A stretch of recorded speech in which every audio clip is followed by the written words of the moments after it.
Hey there guys, welcome back to another video. Today I'll be showing you how to add audio to a Canva website in a pretty easy process. So the first thing you need to do is open up your Canva website, then just go to the home page and search for any random websites or the website that you are looking for. So just I'll just select this one here, click on customize template. So after you select your website, you will get to see the option for publishing it also.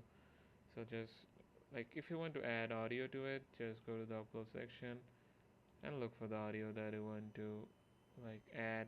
For this audio, this audio is not supported for this website, but if your website supports it, you can just click on it and drag it here and your audio will be added to your website.